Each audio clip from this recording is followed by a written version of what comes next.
Hare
Jaya Vishwavam Sagaraj Gachai. Sto Desatisi Sima Bhakti Siddhanta Sasita Prabhupada. Go Premanandi.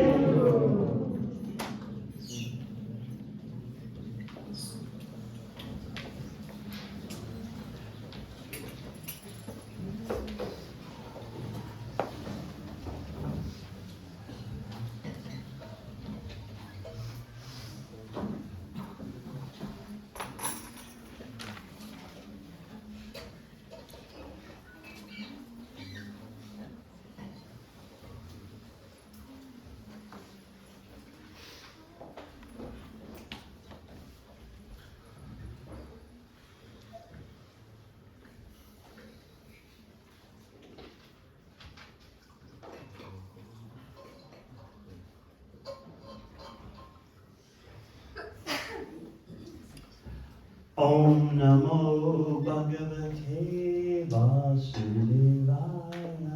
Om Namo Bhagavate Vasudevaya. Om Namo Bhagavate Vasudevaya.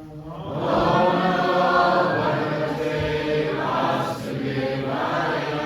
Om Namo Bhagavate Vasudevaya.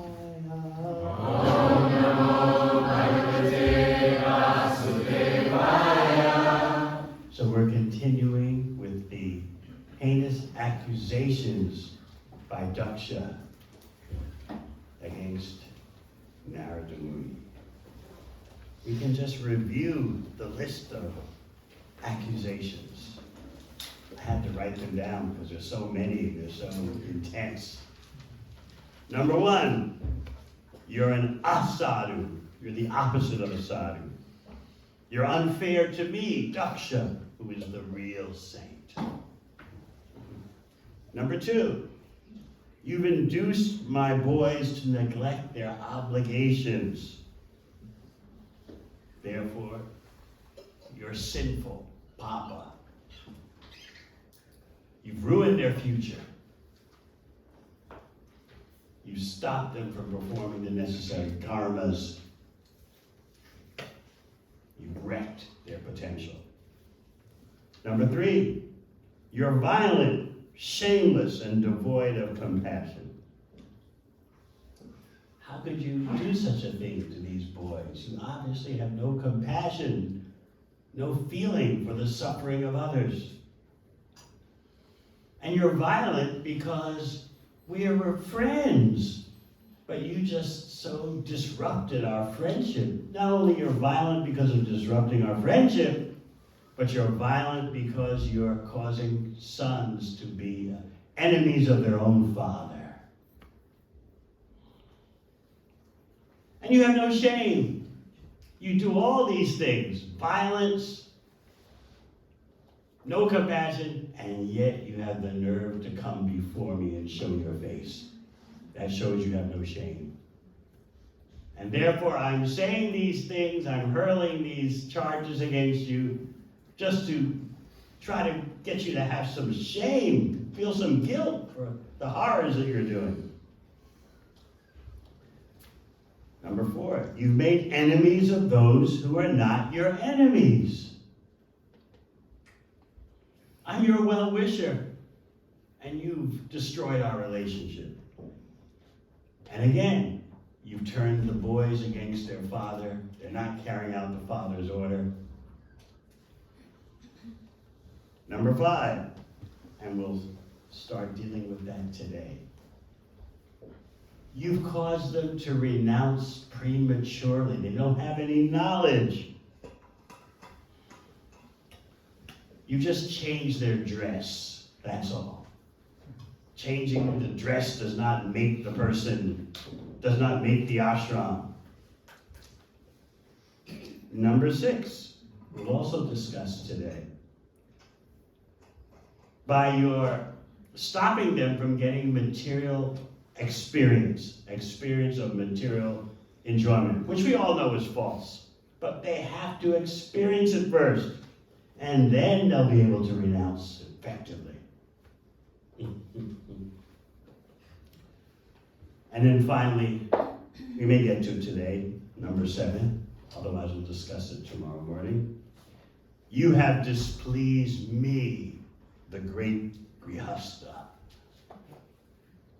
who has followed so many Grihastha vows, performing so many karmic ritualistic ceremonies with great dedication.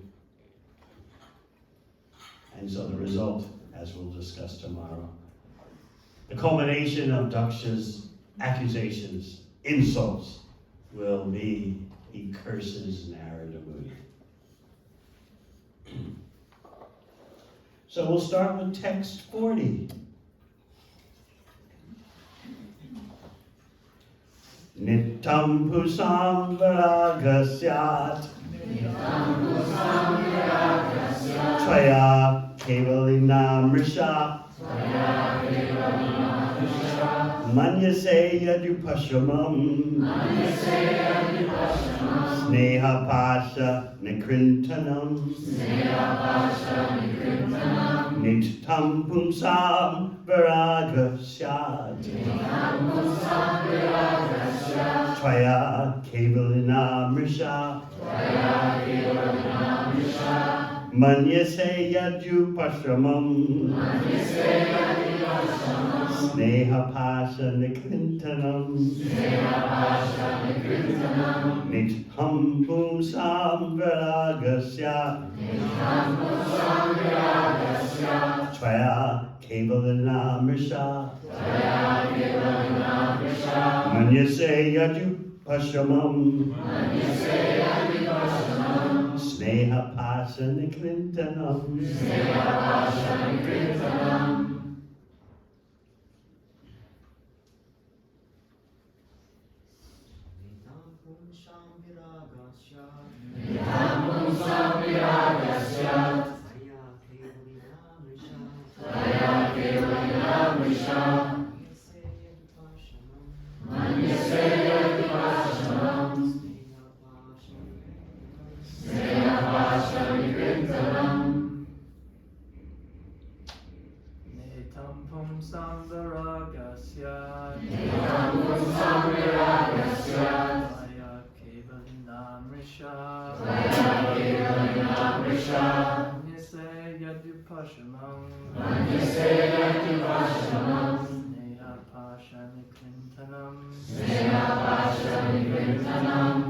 Vaishnavis.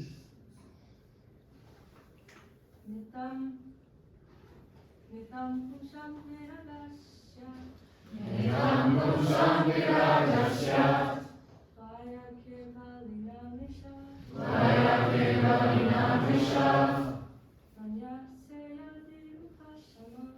Manyase yadupashamam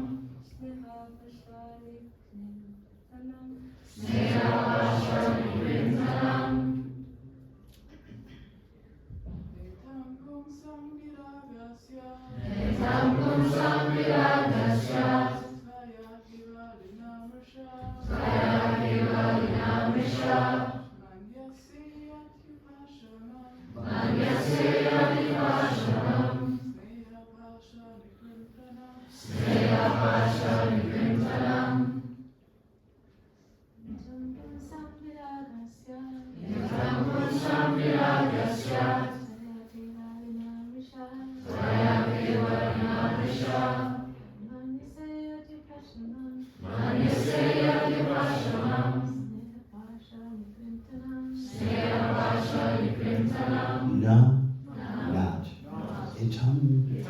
In this way, Pumsa, of persons, Viraga, renunciation, Syat, is possible, Tvaya, by you, Kevalina Mrisha,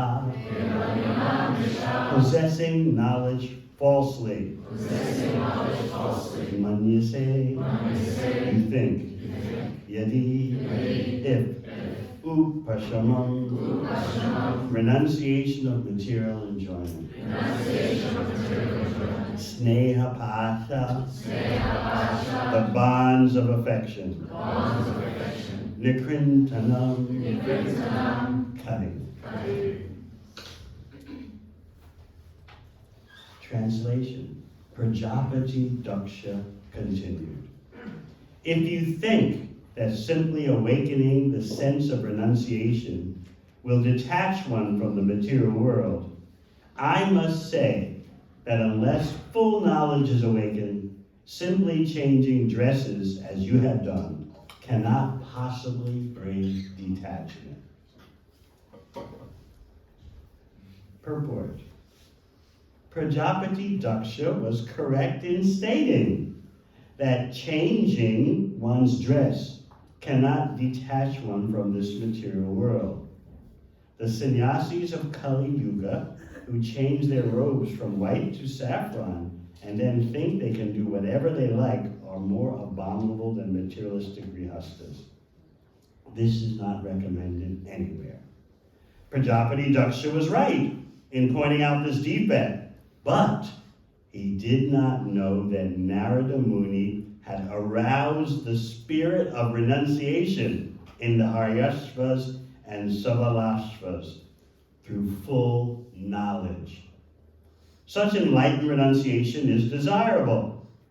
One should enter the renounced order with full knowledge, jnana vairagya, for the perfection of life is possible for one who renounces this material world in that way. This elevated stage can be reached very easily, as supported by the statements of Srimad Bhagavatam. Vasudeve Bhagavati Bhakti Yoga Prayojitaha Janayat Yashu Vairagyam Jnanam Chalyara Hetukam. By rendering devotional service unto the personality of Godhead Sri Krishna, one immediately acquires causeless knowledge and detachment from the world.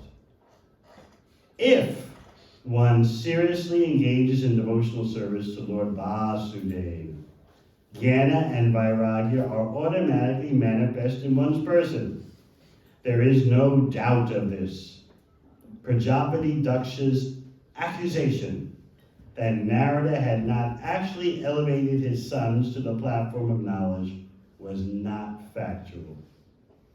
All the sons of Prajapati Daksha had first been raised to the platform of jnana and had then automatically renounced this world. In summary, unless one's knowledge is awakened, renunciation cannot take place. For without elevated knowledge, one cannot give up attachment for material enjoyment. Om Gyananandasya Gyananjana Shalakaya Chakshurdalitam Yena Tasmai Shri Guruve Namaha. Jai Shri Krishna Chaitanya Prabhu Nityananda Shri Advaita Gadadhar Srivasadi Gaur Bhaktivinoda. Hare Krishna, Krishna Krishna, Hare Hare, Hare Rama, Rama Rama, Hare Hare. So Daksha has a few points right, but he's misapplying those points. He's saying that you just change their dress, the dress of my sons, to that of mendicants, renunciants. That won't bring about detachment, genuine detachment. Of course, it is true for any of the 4 ashrams. Just changing your dress, put on white as a grihasta, doesn't mean you're a full grihasta. Similarly, just putting on saffron doesn't mean you're a real brahmachari or sannyasi. There has to be the change in consciousness and the change in lifestyle. So Daksha is correct. He's accusing Narada Muni, you just had them change their dress. It's all so superficial. There's no spiritual qualification. That's according to Daksha's vision.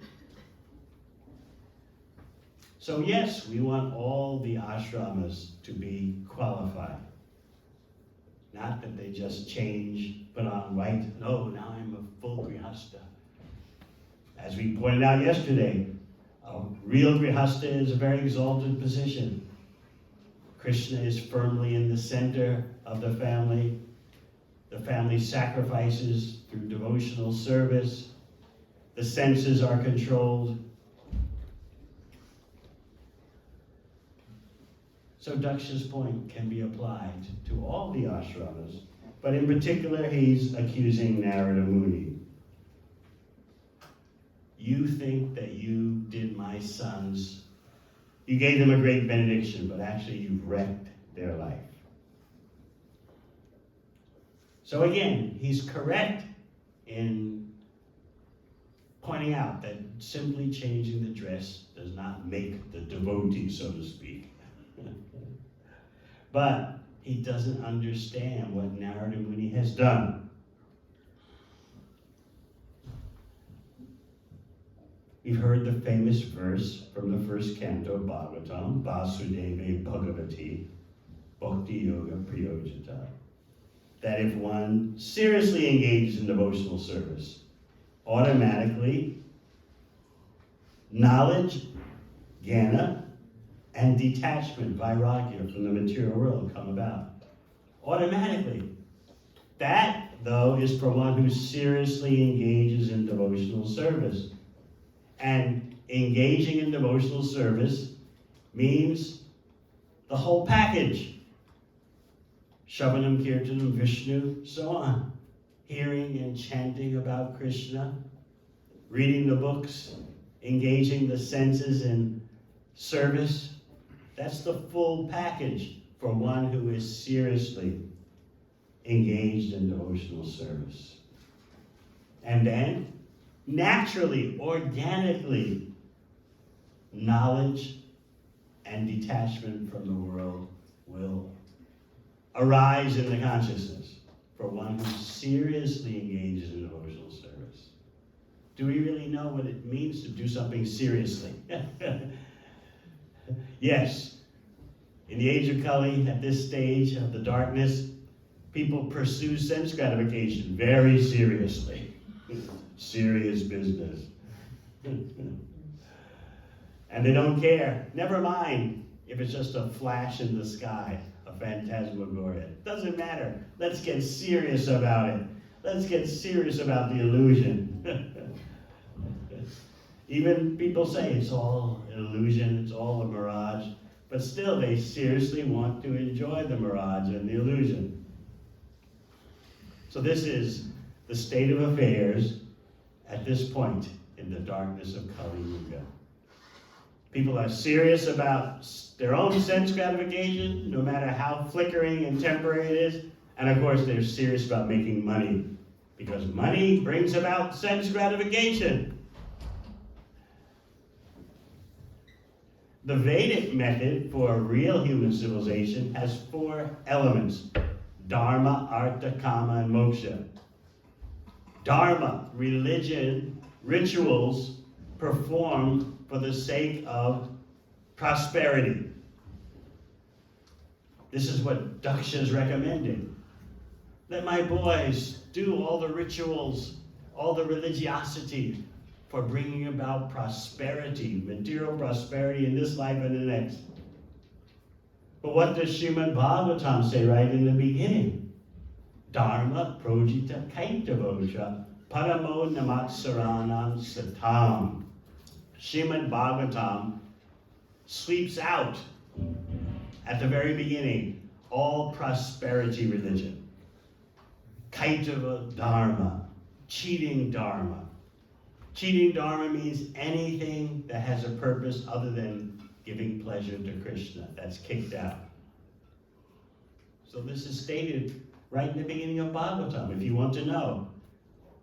Where's Bhagavatam leading to?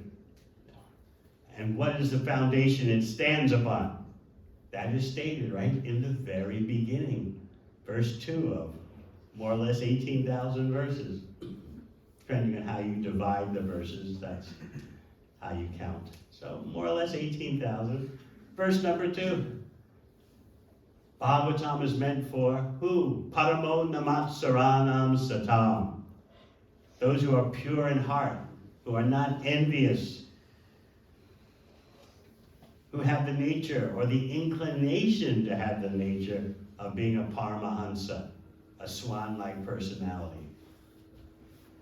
Just like the swans can separate milk from a mixture of milk and water, similarly the paramahansa can separate the spiritual from the material, even while within the material world, while within the material body. So this is a very important point. Vasudeve Bhagavati Bhakti Yoga Priyojita. This is the topmost mysticism. How, by engaging in the 9 processes of devotional service, transcendental knowledge and detachment from the material world automatically manifest in you. Of course, again, you have to see, am I seriously engaged in devotional service? And you have to see in your life, what are you serious about? How to overcome this Kali Yuga consciousness, where the only thing I'm serious about is how my senses feel and how my mind is being gratified. With that kind of burden, we turn to Sneha Pasha, the ropes, the binds of affection. Everyone wants affection. You say, what's the big deal? We don't understand that Krishna is the source of all affection, and that by trying to serve and love Krishna, you then become able to love others. Just like the spokes of a bicycle wheel can't directly connect with each other, they have to go through the hub. So it's a hard lesson. We make it hard to understand that we don't have but a tiny loving capacity on our own. We're like little sparks. We don't have the burning potential of the fire, the blaze. But if the sparks connect themselves to the fire, then their potency, by nature of that connection, their potency is much greater. So we feel this burden of love. I've got to find me someone to love. No one loves me. Oh, my life is so miserable.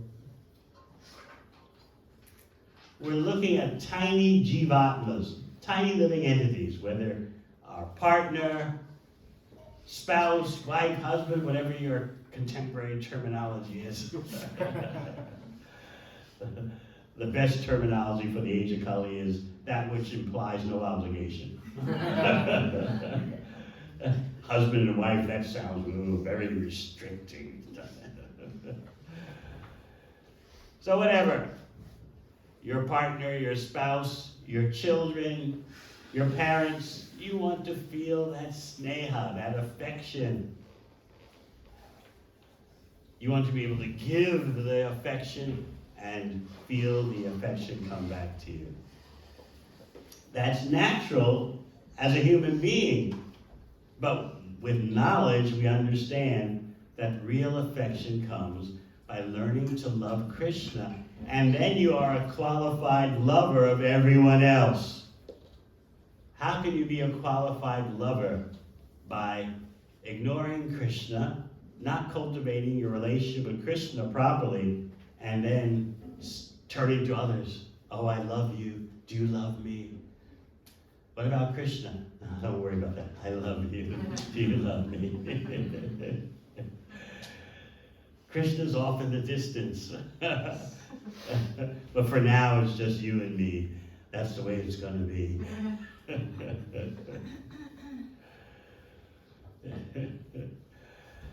So in this way, we miss out on the actual art, science, and culture of real love. Which means first learn how to love Krishna. That doesn't mean, see, there's this fear that by focusing on Krishna, by focusing on chanting Krishna's name, by focusing on serving Krishna, I won't be able to properly love others. I'll be neglecting others. And Daksha is embodying that point of view. These boys, they're not ready for Krishna. They've got to go through what they got to go through first, which are the 4 principles of Vedic civilization. Dharma, for the sake of material prosperity. And then there's artha, economic expansion, which leads to kama, sense gratification. And then you get tired of it all, and there's moksha, liberation. But as we already pointed out, Bhagavatam, from the very beginning, kicks all that out, that prosperity dharma, and presents the real dharma. It's Savai Bhumsam Paro Dharma, Para Dharma. The supreme dharma is engage in Krishna's service without any material motivation. When there's no material motivation, then there'll be no interruption to that service. The interruptions in our service are caused by material desires. Wait a minute, it's time for me. What's going to happen to me and my gratification? But serving Krishna without material motivation means no interruptions. Ahitukiya pradiyata, inatma suprasidati. That is the only way to fully satisfy the self. But in ignorance, we think, I am the direct enjoyer. Whereas we can only enjoy indirectly. And we don't like that. Does anyone here want to be an indirect enjoyer? Sounds very diminished, doesn't it? Sounds, want to use a fancy word, vitiated, diluted. But when I am the direct enjoyer, it's just full on me and the sense objects. So we have these doubts about engaging in Krishna's service because we're no longer having our pride of place as the direct enjoyer. So it takes a lifetime of training to get out of this conditioning. And that training is the best occupation. What is your real career? Your real career is learning how to be the indirect enjoyer.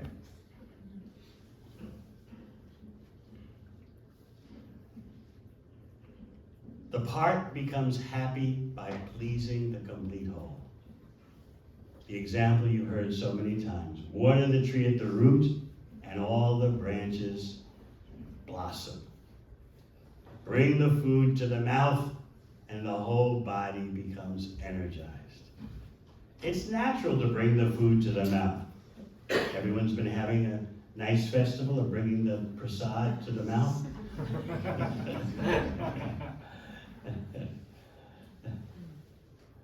I was talking with Edward yesterday about that. He was revealing how he was the head chef for the Soul Feast, and he felt such joy simply preparing food to be offered to Krishna. It was like a sensational experience for him. We pray that we can approach Bhakti like that every day and not have the feeling of familiarity. Oh, another day, another offering. Another day of being on the roster. Another day of giving something of my financial resources for the sake of preaching, day after day, year after year. Especially when we stop chanting Hare Krishna with attention, that's when we think we're experiencing a grind. We're experiencing the same old, same old. So if you quickly want to reignite your enthusiasm and freshness, then rejuvenate your chanting. especially those in family life, they have to be very careful because they have so many worries and concerns, usually. And so the first thing that they slack off on is attentive chanting. Well, I gotta work, Yes, that's true. And their children, that's true. But somehow the goal has to always be at the center, hearing and chanting about Krishna. As we pointed out yesterday, Lord Chaitanya's mission is the sound incarnation of Krishna, the sonic manifestation of Krishna. So it's not that you are a bhakti yogi simply by wearing neck beads and saying Haribol or booze. No, where is the hookup? Through sound.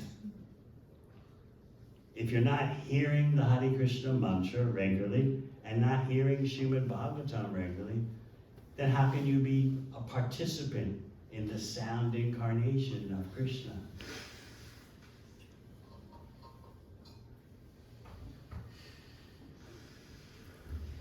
So Daksha again is making a good point amidst his offenses.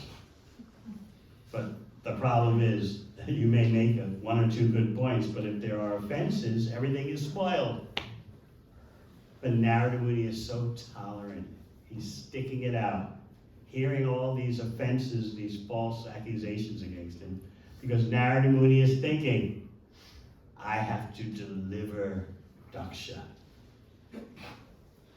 I've delivered so many of his predecessors. Now it's him. I want to rescue him from illusion. So I'll stick it out as he hurls all these charges against me. My hope is, once he gets it off his chest, once he vents, then he'll calm down and I can instruct him. Of course, as we've already discussed, Daksha doesn't reach an end to his venting. And finally, Narada Muni leaves, saying, this person's too offensive. His behavior is the remnant of his offenses against Lord Shiva that you read about in the fourth canto of Bhagavatam. I still see the traces of that offense in him. So this point about changing the dress doesn't make the ashram is very important. And Daksha has that part right. Another point to consider is that Narada Muni, of course, has done his job. Narada Muni has given the full knowledge which produces tranquility.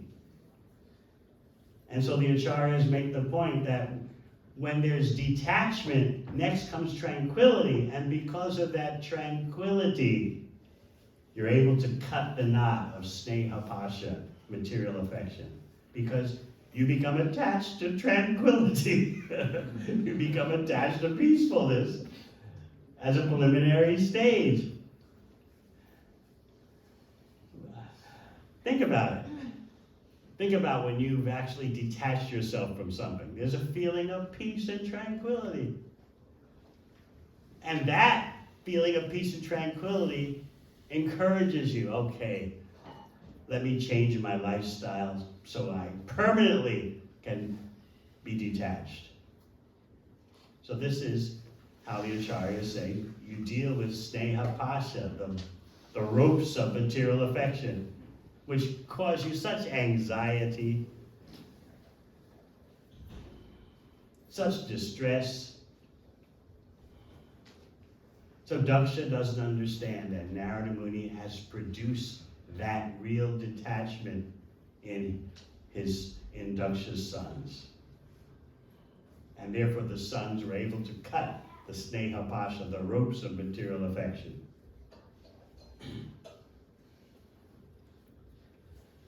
Now we're coming to the point where Daksha really puts his cards on the table, so to speak, in the next verse. He's not going to give Narada Muni any credit for having any potency, for producing personal transformation.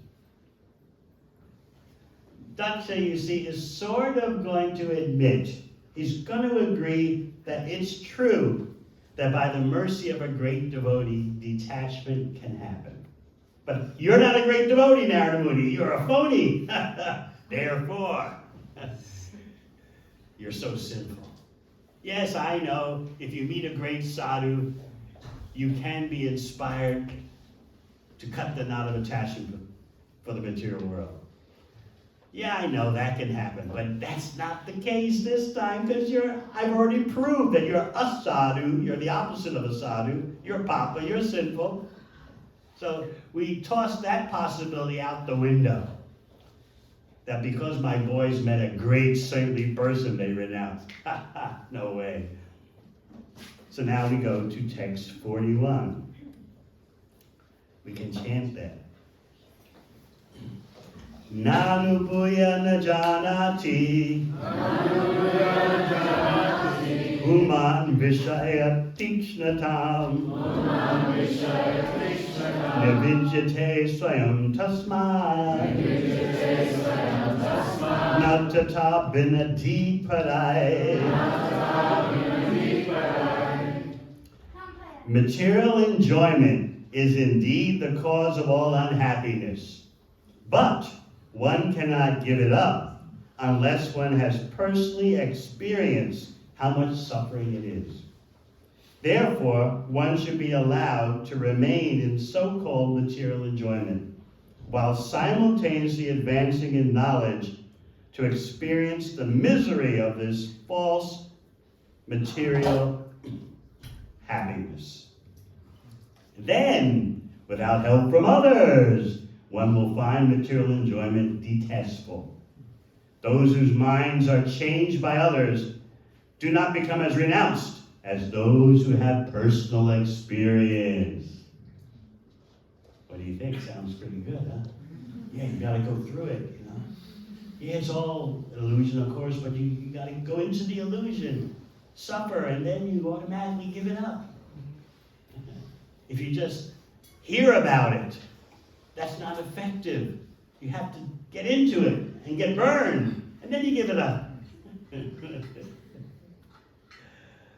So in the purport, Srila Prabhupada gives what you would consider, according to current standards, an old-fashioned argument about women becoming pregnant and the trouble of childbirth.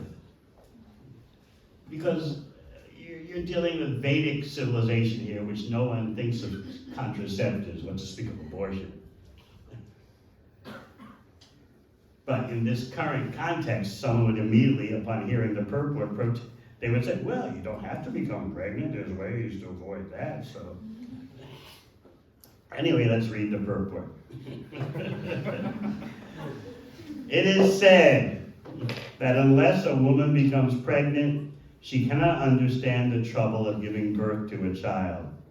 Banja ki bujibe prasava vedana. The word banja means a sterile woman. Such a woman cannot give birth to a child. How then can she perceive the pain of delivery? According to the philosophy of Prajapati Daksha, a woman should first become pregnant and then experience the pain of childbirth. Then, if she is intelligent, she will not want to be pregnant again.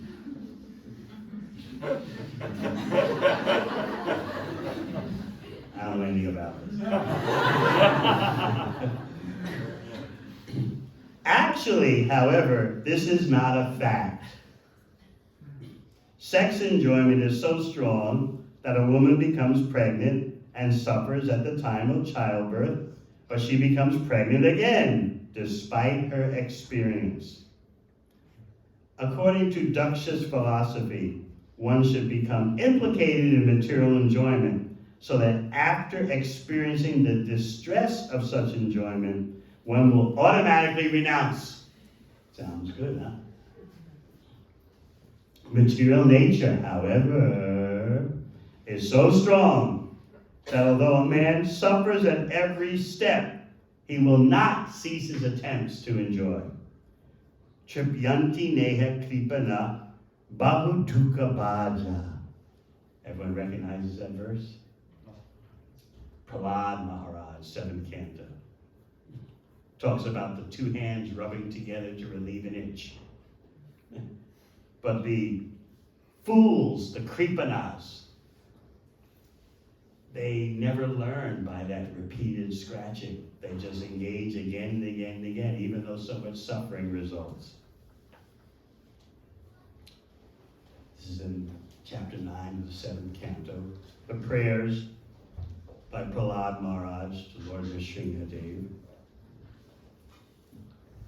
Under the circumstances, unless, and here's the game changer, unless one gets the association of a devotee like Narada Muni or his servant in the disciplic succession, one's dormant spirit of renunciation cannot be awakened.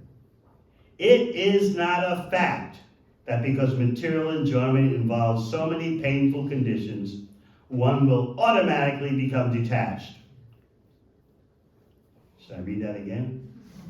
It is not a fact that because material enjoyment involves so many painful conditions, one will automatically become detached. One needs the blessings of a devotee like Narada Muni. Then one can renounce his attachment for the material world. And so now Prabhupada gives an example from his own preaching work. The young boys and girls of the Krishna consciousness movement. So even though you may be here 40, 50, 60, 70, you can feel that you're a young boy and girl in the Krishna consciousness movement.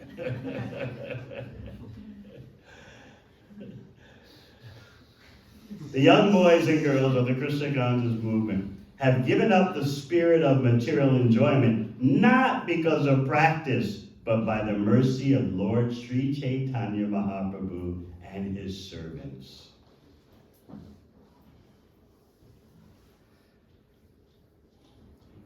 So Daksha is accusing Narada Muni of distorting the boy's intelligence, tearing it apart. Then the boys are not naturally detached.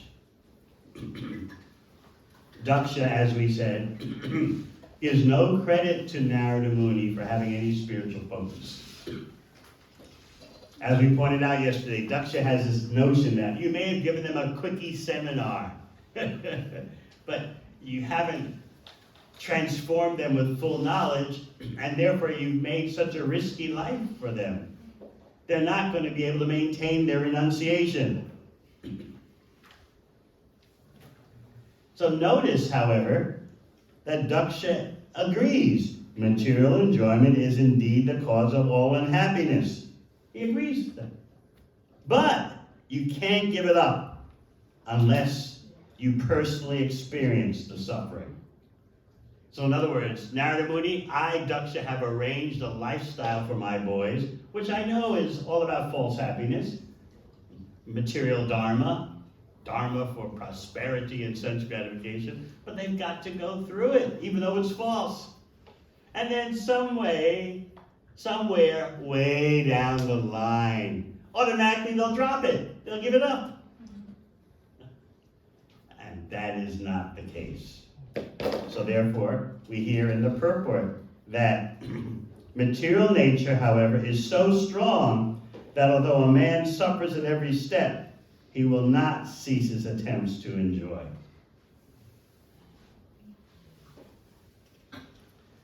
As Krishna says in Bhagavad Gita, Daivi Esha Gunamayi Mama Maya Daratyaya Mamevaye Prapadyante Mayam Etam Tarantite. Krishna says, he knows it's his material energy. This material energy of mine, Krishna says, is impossible to overcome unless you have my mercy. Unless you're acting under my influence. You can't overcome the material energy. There'll just be problems after problems after problems. But what do we say to that? We don't mind about problems after problems after problems as long as we get a little glimmer of sense happiness every once in a while. But just think, to get that little glimmer of sense happiness, you have to struggle so much. Just remember what you had to go through when you wanted to so-called enjoy. It was a struggle to arrange it. It was a struggle during it and a struggle after. But just because there's a little itching sensation, okay, it's all worth it. So that's why Prahlad Maharaj says, Chipyanti neha kripana bahuduka bhaja. The fools, the kripanas, they never learn from this scratching business. They wreck their whole life just pursuing the scratching of the itch. So you can't just go through it and then automatically drop it. Material nature is too strong. That's why when people say experience is the best teacher, they have no idea what they're talking about. And as you've heard me point out before, they've forgotten the second half of that aphorism. As Kali Yuga deepens, memories become short, and they can't even remember their own material sayings. Yes, experience is the best teacher, and what's the second half? Because a fool will learn no other way. Bhagavatam means learning by hearing, but we have this notion that learning by hearing is a very diminished, diluted way of learning. You've just got to get into it yourself. Latch your senses onto some sense objects and learn what you got to learn. And that's the most impactful, powerful way to learn something. You'll hear people say, well, I guess I just had to go through it, you know? Live and learn. But no one's learning. It's a learning experience arranged by the universe. Maybe some of you said that. Who said things like that? Who's that in the back? Is that Naomi? Who else? Jade, anyone else? Yes, also. It's what the universe is arranging. It's just part of my journey, you know?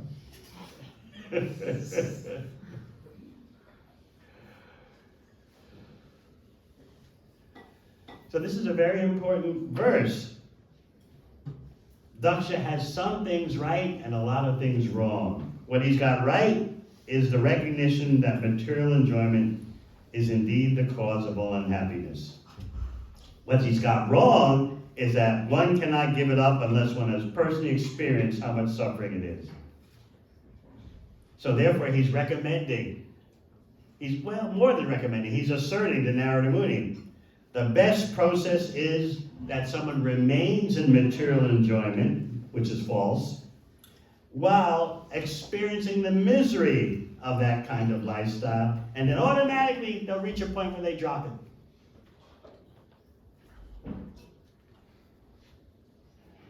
And of course, the Acharyas, Srimad Bhagavatam, do not agree, because material nature is not meant to educate you, it's meant to bewilder you.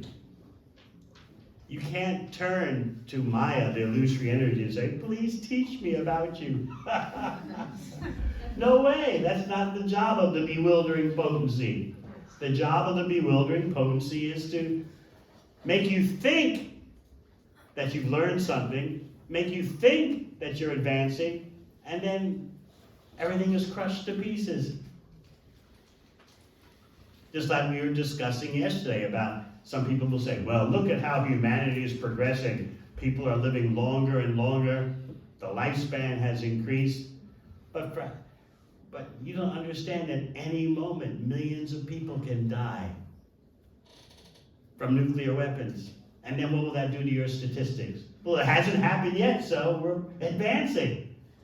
But as we said yesterday, there's 16,000 nuclear weapons in the world. You don't need to launch more than a few hundred of them to just end human life as we know it.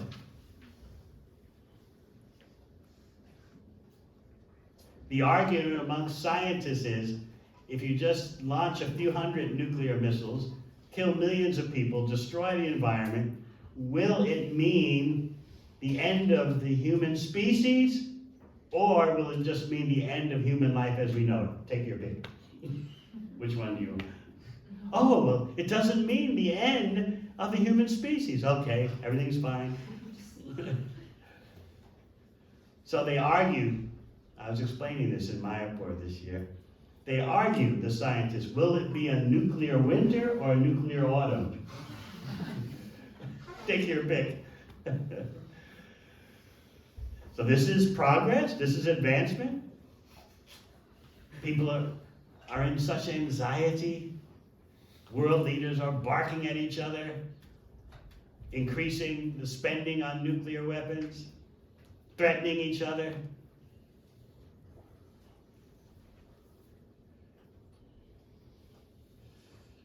Yet we think everything is all right. So how is it that humanity, whether individually or as a collective whole, has learned anything? World War I, at the beginning of the 20th century, 17 million people killed. And then the nations formed the League of Nations so that such a thing would never happen again. 13 years later, World War II. 50 million people dead.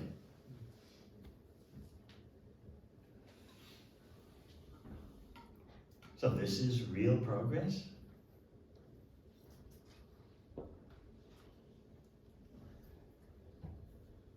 That's why we make the point that in this day and age of Kali, Krishna doesn't have to come to kill the demons. They're too busy killing themselves.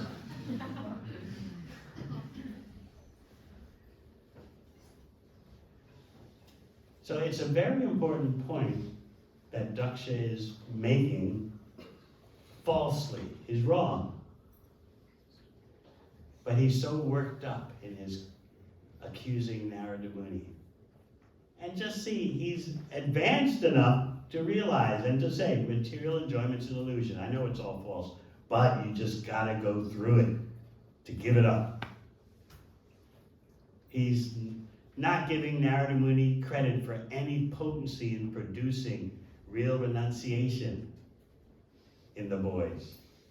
And Narada Muni did exactly do that. He taught them. As the boys were engaged in purificatory activities. Narada Muni saw, by their engaging in preliminary purificatory activities of austerities,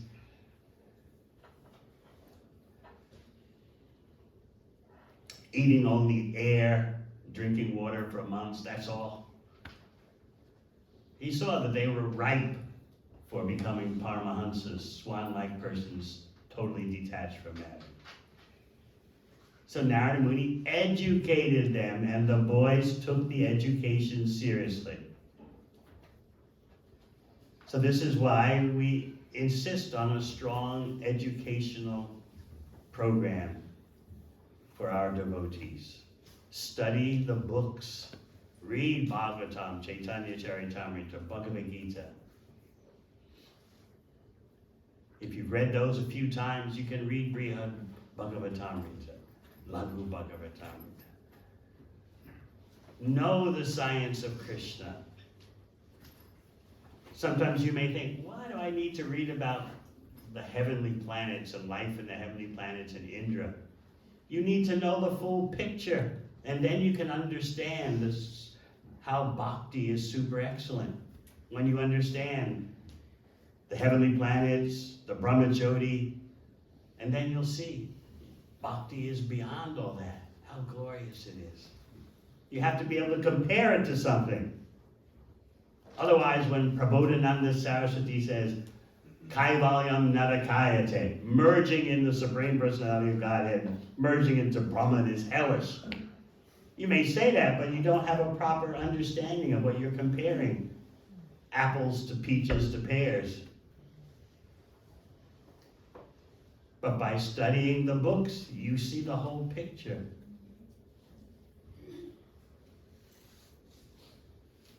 You have a firm point of reference. So therefore, we must educate ourselves. We want men and women of knowledge. So much of studying and university life is all meant for making money. Whenever you're studying something at school, at the university, what do people say? Well, is that going to make the money? Not that, is that going to make you a good person? No, who cares about what good? Just, is it going to make the money? In this way, we become just slaves, cogs in a consumer society. No wisdom, no self-control, no sense control. We just jump like monkeys in the temporary material world. And we call that progress.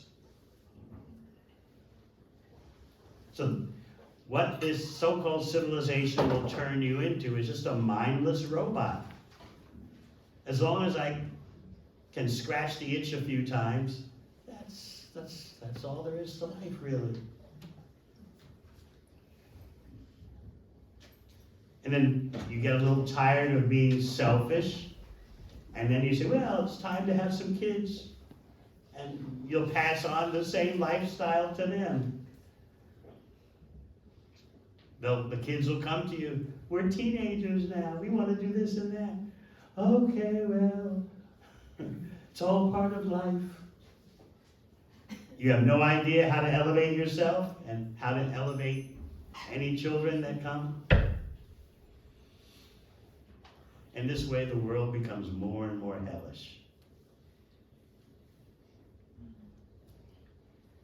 So actually, Lord Chaitanya's mission is meant for a complete transformation of the individual and society. Nothing will happen unless consciousness is purified. You can protest all you want, wave signs, but there'll be no change in human society until the consciousness is changed.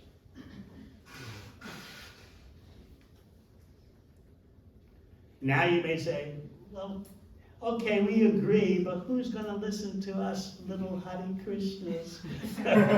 Here we are, 100 persons on top of a hill at New Victor Road. Yeah, it's great. You look out the back window, you can see the ocean today. And yes, we're having great prasad. We're chanting and dancing. Both the men and women are working out. What's that going to do for the world, though? Well, in case, you may not have noticed, but the world is in an acute situation of planetary distress. Even little old New Zealand will be affected, and is being affected.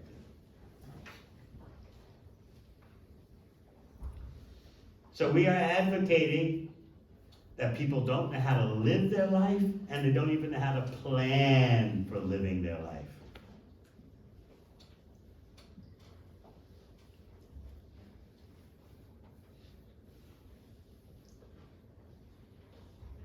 So you might think, when will people ever listen?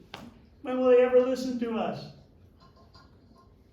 But more and more, the talk is about the possibility of human extinction. Can humanity, as a species, continue to exist? They've destroyed their environment. Nature is stomping them into the ground. Then they have their nuclear weapons, pandemics, this, that, the other.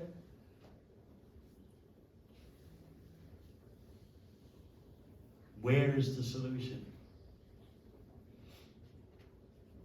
Just like it's being presented that electric vehicles will save the day. The electric vehicles depend on cobalt, a very special, unique mineral from the earth. Not only the electric vehicles, but the smartphones, the computers, all need cobalt to produce lithium batteries. 75% of the cobalt, red gold, it's reddish, comes from a small section of the Congo, a country in Africa. And you go there and you'll find tens of thousands of persons working in slave-like conditions. Men, women, and children just literally scratching the earth, digging out cobalt. No one sees that part of it. They just think, now I have an electric vehicle, lithium batteries. So whatever you do to solve a problem materially causes another material problem. So now people are waking up. Oh, this cobalt is really exploitative, the whole industry. Pictures are coming out in the media of 5-year-old children scratching the ground, literally, trying to pick up cobalt, are going deep into mines and the mine shafts collapse on them. Tens of thousands of persons. I've seen pictures, just 1,000 persons in one group, just literally scratching the ground, sometimes with their hands, sometimes with shovels. Horrible conditions. But now everyone says, what can we do? We've got to have electric vehicles to save the environment. So as Prahlad Maharaj says, the cure is worse than the disease. The cure is worse, the solution is worse than the problem you're trying to solve.